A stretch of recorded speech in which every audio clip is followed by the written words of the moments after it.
I actually was going to try and start our message today with a little bit of a joke about nagging, but I couldn't find any that weren't horrible.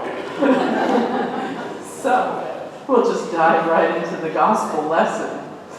By the time Luke was writing his gospel, which was about a generation or so after Jesus died, the early Christians, were feeling very discouraged. They were giving up hope of Jesus' return, which was something that they understood was going to happen soon. Paul talks a lot about it. And it was also a time in that first century when Roman persecution of this minority sect of Judaism, as it was considered, was rampant.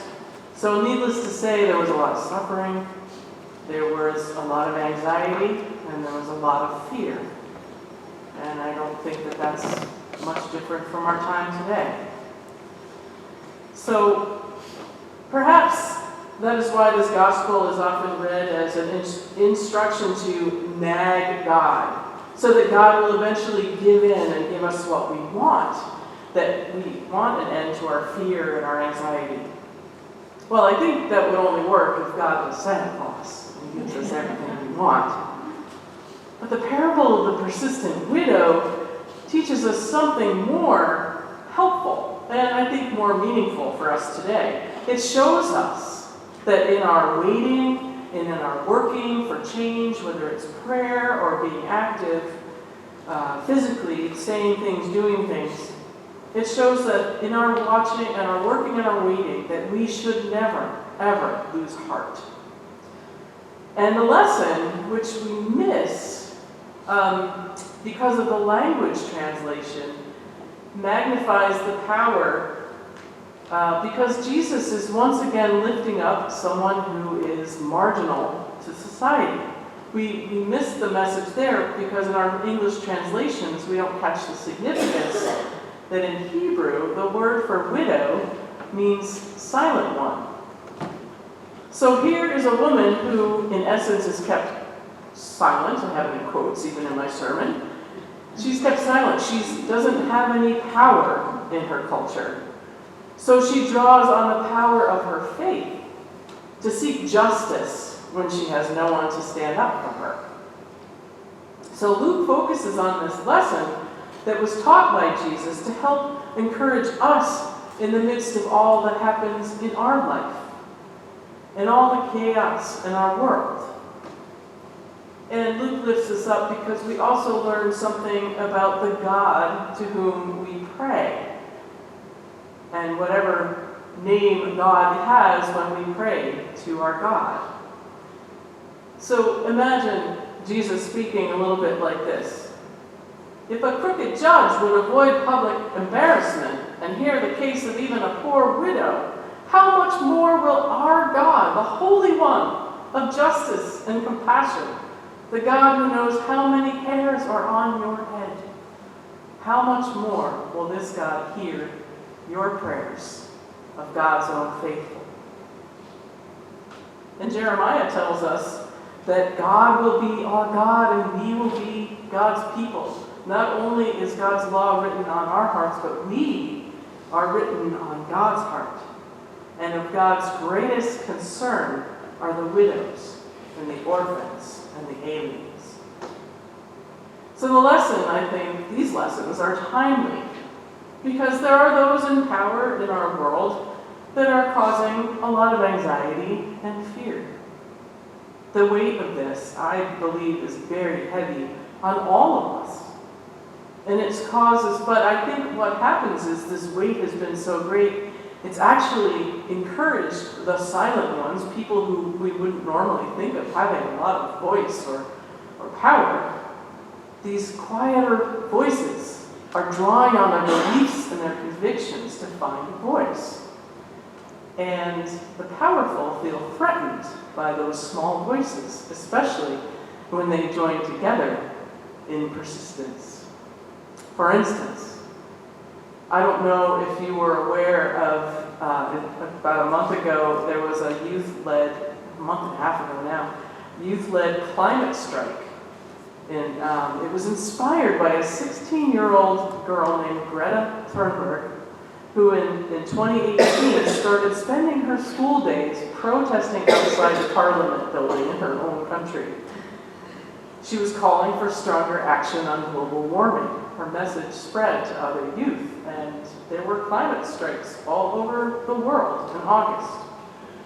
And there are other voices, young people who are outraged by school violence and shootings have marched and organized, and they've spoken up to the powers that be about the risk they take just by going to school. There are people with disabilities who have valiantly protested in the very halls of Congress over injustice and exclusion. People of color face everyday disrespect and violence along with economic injustice. These and more, they're issues that are brought to light, and they begin with one voice, by one prayer. And one of those voices we hear in the voice of the persistent widow, the persistent silent one who is no longer silent. I think Jesus offers us this story to inspire us in faith, especially when we feel we have none, or most especially when we have our doubts. Several years ago, a BBC reporter shared a story of Ma Tida. She was a writer and a doctor, and she was held in solitary confinement for 6 years in Burma, which is also called Myanmar now, because she wrote against the abuses of the government there. And she was asked how she survived. And first she cited books, that being able to read was like vitamins to the prisoners. But then she described her spiritual life, and she spent up to 18 hours a day in meditation. Can you imagine that? Well, I don't think Jesus wanted us to pray 18 to 20 hours a day, but ultimately Jesus did want his followers to do more than pray as a habit. One of my favorite preachers is Barbara Brown Taylor, and she has a wonderful way of saying things, and she wrote, "Then as now, as most people prayed like they brushed their teeth, once in the morning and once at night. It was part of their spiritual hygiene program." Being able to pray, it's not that we have to stop what we're doing and sit down and pray, because prayer takes many forms. Jesus taught us some of them, but prayer, if you want to look at it at its heart, it's simply an outgrowth of our relationship with God. When we have a relationship with someone, yes, we talk with them, but we spend time with them. We think of them. We do things for them. So it's the same with God. We talk to God, but sometimes it's about what we do as well.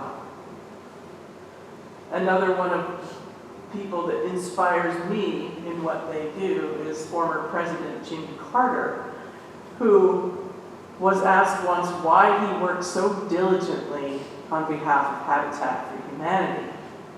And his heartfelt testimony basically lifted up the center of the Christian faith.